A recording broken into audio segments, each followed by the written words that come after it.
ایک دفعہ 3 ڈاکو رات کو ڈاکہ ڈالنے کے لیے ایک گھر میں داخل ہوئے۔ جب وہ اس گھر کے ایک کمرے میں داخل ہوئے تو وہاں 3 خوبصورت لڑکیاں سو رہی تھیں۔ جب ڈاکوؤں نے ان کو اکیلے دیکھا تو ان کے دل میں شیطانگی پیدا ہو گئی اور انہوں نے ان تینوں لڑکیوں کے ساتھ اس کمرے میں زبردستی کرنا شروع کر دی۔ اس کمرے میں اندھیرا اتنا تھا کہ ان تینوں لڑکیوں کو ان لوگوں کی شکل کی پہچان نہ ہوئی اور وہ تینوں ڈاکو بھی لڑکیوں کی شکل کو نہ دیکھ سکے۔ تینوں بہنوں سے زبردستی کرنے کے بعد وہ ڈاکو وہاں سے چلے گئے۔ چند دنوں کے بعد جب وہ ڈاکو ایک گلی میں سے گزرے جس گلی میں مسجد تھی، اس مسجد میں امام صاحب تقریر فرما رہے تھے کہ زنا انسان پر ایسا قرض ہے جو انسان کو ہر حالت میں ادا کرنا پڑتا ہے، لیکن اگر کوئی انسان اللہ کے دروازے پر توبہ کر لے تو اللہ تعالیٰ اس کے قرض کو زائل کر دیتا ہے، لیکن شرط یہ ہے کہ سچے دل سے توبہ کی جائے۔ امام صاحب کی بات ان تینوں کے دل کو جا لگی، کیونکہ وہ تینوں بھی اکلوتی بہنوں کے بھائی تھے۔ ان تینوں نے کہا، اگر ہماری بہنوں کو کسی غیر مرد نے ہاتھ بھی لگایا تو ہم اس کی جان نکال دیں گے۔ تو دوسرے نے کہا کہ جو قرض ہم پر ہے وہ ہمیں ہر حالت میں اتارنا پڑے گا۔ تیسرے نے کہا، گناہ ہم نے کیا ہے اور سزا تو ہماری معصوم بہنوں کو بھگتنی پڑے گی۔ ایسے بھائی کے زندہ رہنے سے تو اچھا ہے کہ وہ پانی میں ڈوب کر مر جائے۔ اب تینوں کو اپنے گناہوں کا احساس ہو گیا اور انہوں نے ایک دوسرے سے کہا کہ اس کی تلافی کیسے کی جائے۔ وہ تینوں اس گلی میں پریشان ہو کر بیٹھ گئے۔ پھر ایک نے کہا، آؤ امام صاحب کے پاس جا کر ان سے مدد لیتے ہیں۔ اس کے بعد وہ مسجد کے اندر داخل ہوئے اور امام صاحب کو ساری صورتحال سے آگاہ کیا۔ امام صاحب نے کہا، میرا رب بڑا غفور الرحیم ہے، اگر وہ معاف کرنے پر آئے تو 100 قتل کرنے والوں کو بھی معاف کر دیتا ہے، لیکن اگر پکڑنے لگے تو ایک ریشم کے داغے جتنے گناہ سے بھی پکڑ لیتا ہے۔ لیکن اگر تم سچے دل سے اس کے دروازے پر توبہ کرتے ہو تو وہ تمہیں ضرور معاف کر دے گا، لیکن میرا رب اس وقت تک تمہیں معاف نہیں کرے گا جب تک وہ 3 لڑکیاں تمہیں معاف نہیں کریں گی۔ وہ تینوں ان لڑکیوں کی طرف چل پڑے۔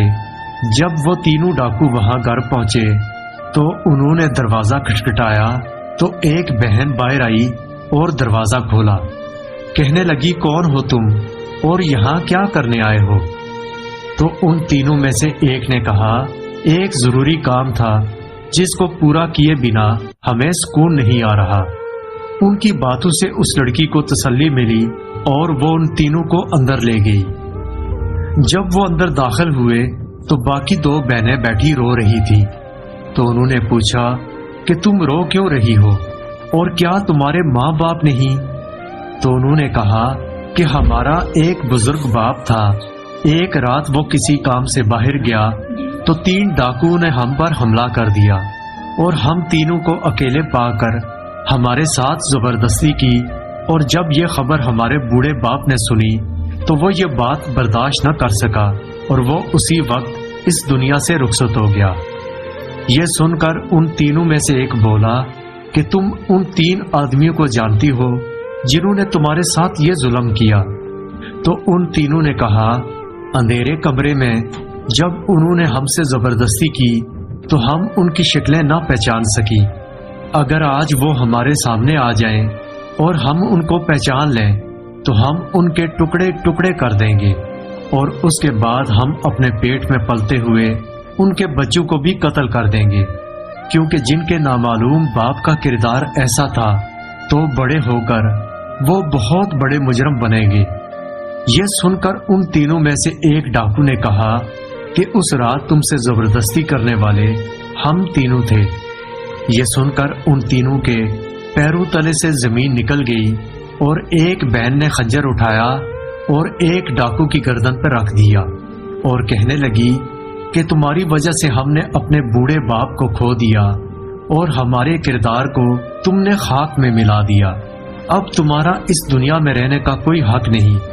تو دوسرے نے کہا کہ واقعی ہم سے بہت بڑا گناہ ہوا ہے، لیکن ہم اس کی تلافی کرنے کے لیے تمہارے پاس آئے ہیں۔ اگر ہم اپنے گناہ کی توبہ نہ کرتے تو ہم دوبارہ اس گھر میں کیوں آتے اور اپنے گناہ کے بارے میں بھلا تم کو کیوں بتاتے؟ یہ سن کر اس لڑکی نے کہا کہ تم اپنی غلطی کی اصلاح کیسے کر سکتے ہو؟ تو ڈاکو نے کہا کہ تم تینوں بہنوں سے شادی کریں گے اور اسی طرح ہم اپنے بچے کو ایک باپ کا نام دیں گے۔ پھر وہ تینوں لڑکیاں بھی ان کی بات پر رضامند ہو گئی اور ان سے شادی کرنے کے لیے تیار ہو گئی۔ لیکن تھوڑی دیر کے بعد ان ڈاکوؤں میں سے ایک ڈاکو نے کہا کہ ہم نہیں جانتے کہ ہم میں سے کس ڈاکو کا کس لڑکی کے پیٹ میں بچہ پل رہا ہے۔ یہ بات سن کر سب پریشان ہو گئے۔ تھوڑی دیر سوچنے کے بعد انہوں نے کہا ہم امام مسجد کے پاس چلتے ہیں اور ان سے اس مسئلے کا حل نکال لیتے ہیں۔ پھر ایک نے کہا ہم امام صاحب کو یہاں بلا لیتے ہیں۔ ان دونوں نے اس بات پر اتفاق کر لیا۔ پھر ایک ڈاکو گیا اور امام صاحب کو تمام صورتحال سے آگاہ کیا۔